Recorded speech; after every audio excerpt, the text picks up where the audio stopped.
As I write from my cell, I just want to make two things perfectly clear.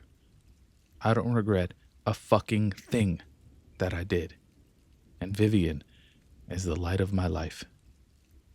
Ever since I held her little body in my hands, nothing else in the world mattered to me. I watched her grow, get sick, get better, and before I knew it, she was 5 years old. Time, especially as you get older, can be a bastard. Just when you think you're taking in every moment as a parent, they're already talking. I could go on, but you get my point. Vivian was eating an apple one day while at school, and it evidently snapped off inside of it. She was pretty mortified about it, but I reassured her that losing teeth was natural. She brought it home, and I told her that she'd see the tooth fairy. She, of course, asked questions, and I told her the whole story, and saw the smile appear on her face. She was ecstatic, and that night she could hardly wait to go to sleep. Around midnight, I snuck to her room and saw that she was passed out on her bed. Her body was splayed across the sheets like roadkill.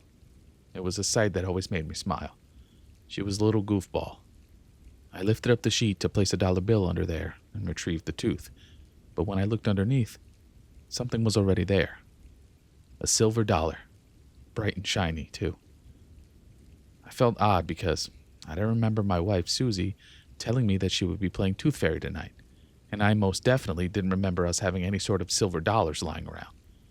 But I just backed away and snuck out of the room. The whole thing was weird. I returned to bed and fell asleep next to Susie. The shrieks of excitement woke us up, and Susie gave me a wink in bed. Good job, Tooth Fairy. I rubbed the crust from my eyes and said, I thought you put something under her bed last night. I went in there and there was a silver dollar under her pillow. She looked at me with concern and sat up, her curly hair like a nest of spiderwebs on top of her head. Noel, that's not funny. I'm not joking, I swear. Before we could say any more, Vivian burst into our room holding up the silver dollar like it was a medal at the Olympics. Look at it. Just look at it. Mr. Tooth Fairy treated me really well. We forgot what we were talking about and just congratulated her. She ran into bed, showing us the silver dollar. It was hefty, shiny, and the more we looked at it, the more it seemed like an antique. The dollar itself was dated 1923. My wife was brushing Vivian's hair, getting all the knots out, when she asked, Sure was nice of her to give you that. After she spoke, she shot me a worried glance, but before I could interject, Vivian spoke up saying, Not her, Mommy. Mr. Tooth Fairy is a he. She kept brushing and looked at me again with amused, wide eyes like I had been caught. Oh, really? And what does Mr. Tooth Fairy look like? I was waiting for her to describe a 5'5", slightly chubby guy with black, curly hair. I wasn't known for being a good sneaker in school. I was practically helpless during hide and seek, so I listened as she described him. He's pretty tall, he's old, a little big, and he's got long gray hair, but he was really nice. My arms prickled with goosebumps as my wife looked at me with her nervous stare. Yeah? She asked. Did he give you the silver dollar? Mm-hmm, Vivian said so nonchalantly. What did he wear? Did he have wings? Don't be silly, Mommy. Mr. Tooth Fairy doesn't have wings. He wears clothes. What kind of clothes? Vivian shrugged. Normal clothes, I guess, but he didn't have shoes on. He's funny. I finally chimed in. Kiddo, are you sure this was the Tooth Fairy, or did you have some sort of dream about this man while the real Tooth Fairy took your tooth? She looked angry at me and pulled her hair away from Susie. We both looked at her with a confused and frightened expression. Susie asked, Baby, what's wrong? Daddy doesn't believe me. I got out of bed, my legs popping as I did so, and said, Honey, I believe you. I just think you've got the Tooth Fairy mixed up with something else. Vivian got angry and stomped with her little foot onto the hardwood floor like an act of immature defiance. Mr. Tooth Fairy is real. He kissed me goodnight before bed. And then she stormed out of the room. To say I was speechless was an understatement. Susie turned to me and said, What the fuck, Noel? Susie, are you sure you... I'm pretty fucking sure. What the fuck is going on? I don't know what the fuck that was. Where the fuck does someone find silver dollars like that? And aren't they like discontinued or something? Jesus Christ, Noel, what? Hey, calm down. This next part was a lie, but it was a comforting lie that made both me and Susie sleep better. I said, it's most likely an imaginary friend. Some kids have weird, creepy, and vivid, overactive imaginations. Maybe this is just one of them, okay? She nodded as I pulled her in for a hug. I whispered to her, it'll be fine. We're fine. We all converged in the kitchen to have breakfast before she was sent to school. I was having toast with raspberry jam, Susie had apple butter on toast, and Vivian had Fruity Pebbles. She ate as she stared at the silver dollar with reverence. That old coin meant the world to her, and if it did, why would I take it from her? I don't know how it got there, or why, but I chalked it up to misremembering. As for Mr. Tooth Fairy, I just thought it was just her imagination, blending in with her reality. Maybe I was Mr. Tooth Fairy and just didn't know it. The bus showed up, and she waved to us from the windows as it sped down the foggy morning on our road. Susie left for the hospital. She was an ER nurse, and today she'd be running the long shift. I assured her that I'd keep the house spotless while she was away and make her something special for when she gets back. I was a stay-at-home dad, but it didn't mean that I was jobless. I worked from home, virtually, for a firm. I mostly work in boring shit that pays really, really well. After I got some work done, I cleaned the kitchen, made the beds, and went back down to Vivian's room and looked around to make sure that I wasn't losing it. Her room was like any other 5-year-old's, which is to say, messy. Scattered teddy bears strung around, along with bits of old clothes she'd forget to throw into the clothes hamper. As I was picking up, I looked next to the window by her bedside and pulled back the curtains. The light came into the room and lit up the whole thing, but as I was about to leave, my bare feet touched something gritty beneath them. I looked down to see a pair of dried, muddy footprints next to my daughter's bed. I felt sick, and I tried to think about everything rationally. I felt for the window, and it was locked. Unless someone waltzed in from the front door, how the hell did someone get into Vivian's room? Call it denial, call it rationalization, but I just kept justifying what I was seeing by thinking that maybe it was all me. I like to walk barefoot at home. Who's to say that maybe I walked in to get the newspaper outside and brought dirt back in before putting something under her pillow? But what about the silver dollar? That was something I couldn't explain. The rest of the day went by fast afterwards. Everyone came home, and it was all pleasant. As the day went on, it was like what had happened this morning was nothing more than an afterthought. Everyone was happy and healthy, and I could ask no more than that. Another night passed, and we woke up and went through the motions of getting ready for the day. As I sipped some coffee at the kitchen table, I waited for my daughter to come in and get breakfast. When she emerged from her room, her lips were covered in a dried, rust-colored smear. "Daddy, my mouth hurts." I dropped everything and ran to her. "Open your mouth, honey." When she did, spittle and blood dribbled out.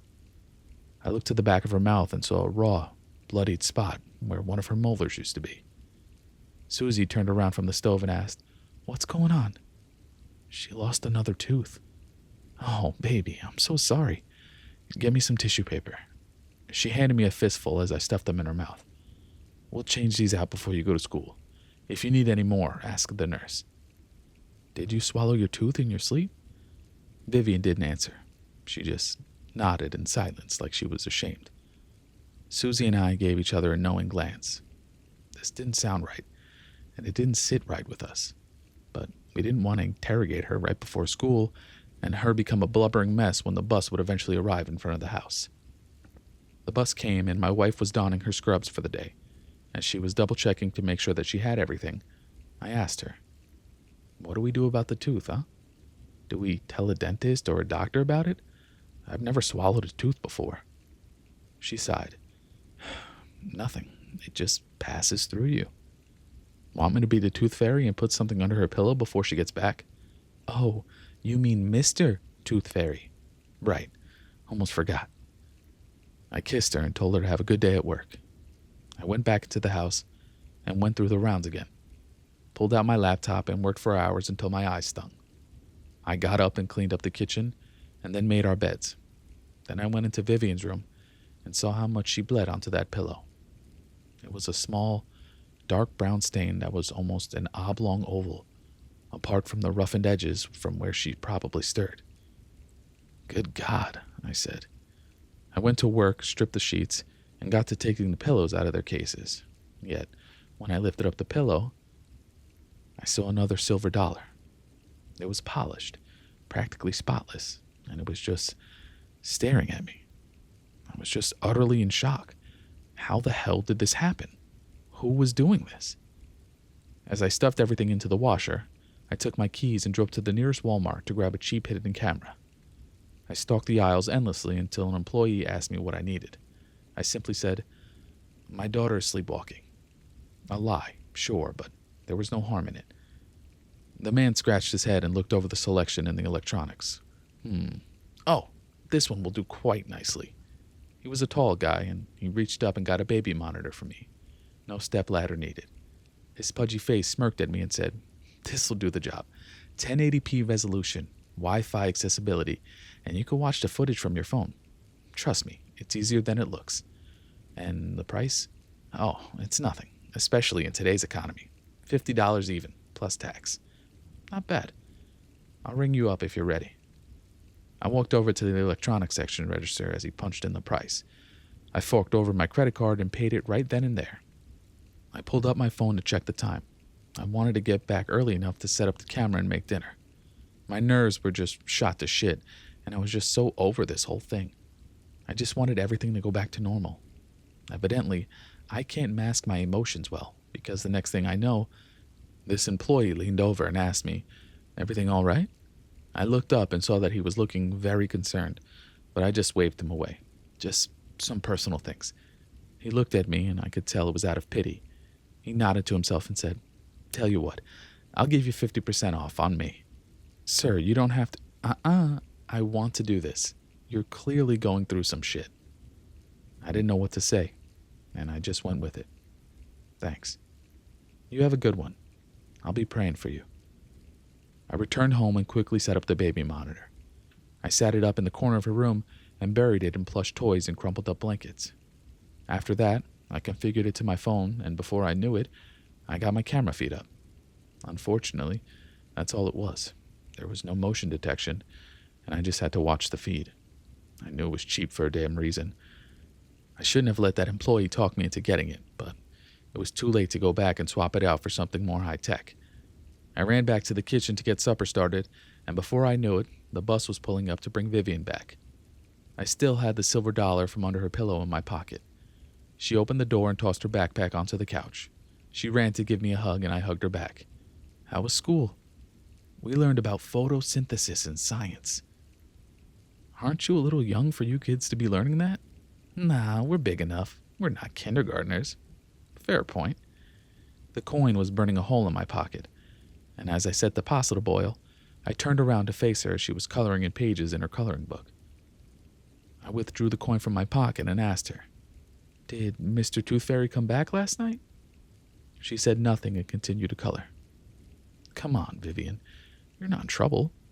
She stopped and looked at me with those two hurt eyes. "Yes." My heart froze. I felt like raising my voice, but I kept it low and serious. "Honey, what happened?" "He came in and said my teeth were so nice that he wanted another tooth." "He what?"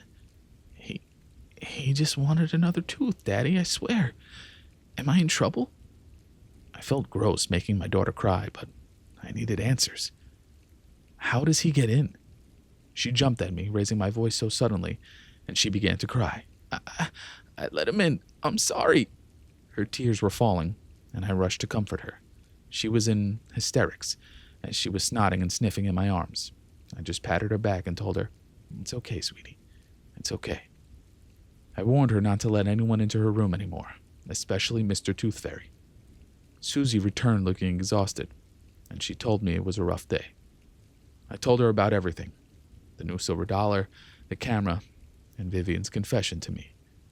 She just stared at me, nodding and taking in the news in droves. She just sat there with a depressed, glazed-over expression. Jesus, she whimpered. What else? That's everything. She leaned in and spoke softly and quietly so that our daughter couldn't hear us. If this man comes back tonight, shoot him. I had a revolver under the bed in a safe, and I hadn't touched it since I bought it. I asked her, why not just call the police? No, if this man lays a fucking finger on her, you fucking end him. I didn't say anything back. I just nodded and left it at that. I finished cooking and served everyone fettuccine alfredo.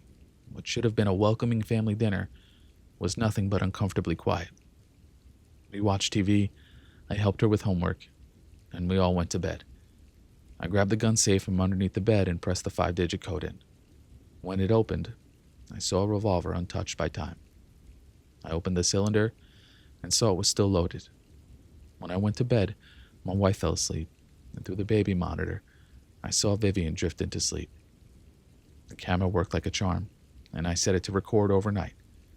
Let it be known that I fought sleep for hours. I watched her until it was 3 a.m, and when I couldn't open my eyes anymore, I just blacked out. I woke up and saw the morning light peering into the room, and my wife was still asleep. It wasn't even moments later when I heard my daughter start crying. Not a normal cry either. She was outright wailing. I sprang from my bed, gripped the revolver's handle, and rushed to her room.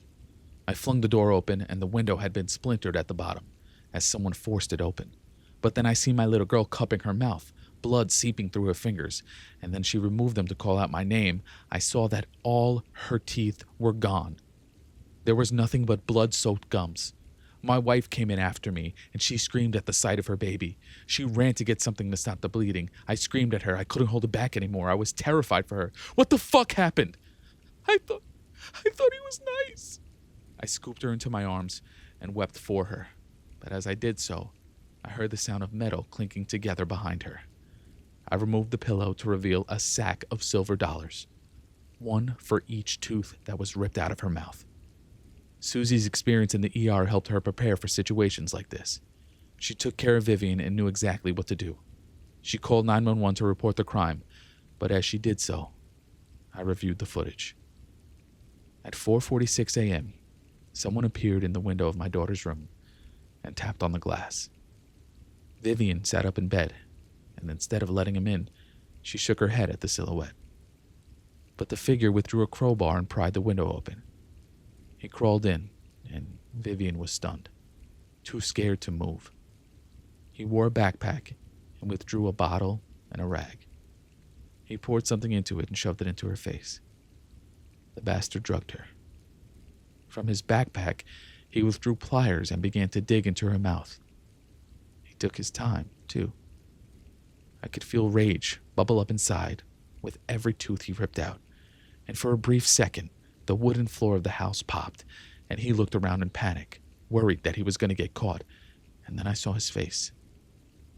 My heart sank into my gut, and my legs felt weak. I dropped my phone, gripped my revolver, and shoved it into my pants pocket. Susie called out to me, asking me where I was going, and I told her that I was finishing it.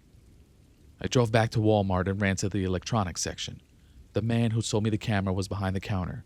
His greasy, gray hair was tied into a ponytail, and he had dark circles under his eyes. His face lit up when he saw me. "You're back. Everything okay with your little girl?" I dropped the bag of silver dollars onto the counter with a thud. He looked down at the bag, and his eyes widened. He recognized the bag, and then looked back at me. He didn't beg. He didn't run. He just had the faintest of smiles on his face. I screamed at him and asked him, "Why her, you sick fuck?" The early customers of Walmart all drew their gaze toward us. With the calmest voice, he told me why. She had a beautiful smile. That was enough reason for me to end it. I took the revolver out and fired at this piece of shit's mouth. It knocked his teeth in and blood rushed out. He had a look of shock, like he didn't expect me to do this. The prick must have thought he was untouchable. I put the next shot in his forehead and caved his skull in. People screamed and scattered from the area as he slumped backwards into the polished floors. The red blood oozed onto the white tiles, as I hopped over the counter and unloaded the rest of the bullets into his head. His face wasn't even recognizable by the time I was done with him. I didn't leave the scene of the crime. I just waited for the police and set the gun beside me. I wish I had more ammo. In the aftermath of it all, the police looked deeper into this creep and found he had hundreds of children's baby teeth stored in jars in his apartment. He'd been doing it here in town for years, and no one was the wiser for it. But he got sloppy. He used tips from a previous job to put money under the children's pillows, but he ran out, and all he had left was his pathetic silver dollar collection. This audacious asshole believed he could get away with it. Well, not anymore. I don't suspect I'll be in here for much longer. I go to trial soon, and despite my case being classified as murder, I think the judge and jury will understand my story. Susie called me yesterday and told me that the dentist said that Vivian's teeth will eventually grow in, but for now, she'll have to wear false teeth. I've got plenty of time to reflect, but I do not regret a thing that I did. This bastard had to die. He took her smile, and that I couldn't forgive.